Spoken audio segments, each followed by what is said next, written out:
অভিনেতা মুশফিকার ফারহানের দারুণ একটি নাটক আসছে খুব শীঘ্রই, পরিবারের ছোট ছেলে। নাটকের শিরোনাম পরিবারের ছোট ছেলে। তো পরিবারের ছোট ছেলের দায়িত্ব, কর্তব্য এবং সকল কিছু ঘিরেই এই নাটকের গল্প। নাটকের গল্পটা খুবই ইউনিক। নাটকে থাকবে দারুণ ইমোশন, কারণ পরিবারের ছোট ছেলে বলে কথা।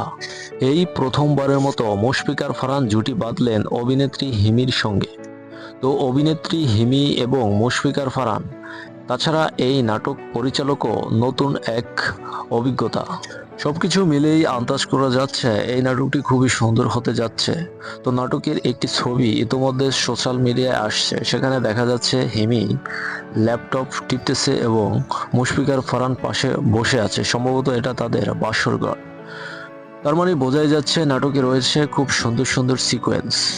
নাটকটি কবে কখন আসছে এ বিষয়ে এখনও ক্লিয়ারলি জানা যায়নি, তবে নাটকের শুটিং এখনও শেষ হয়নি বলে জানা গেছে।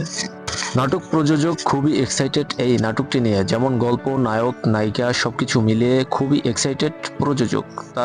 তিনি বলেছেন যে নাটকের শুটিং শেষ হলেই কিছুদিন পরেই নাটক রিলিজ দিয়ে দেবেন।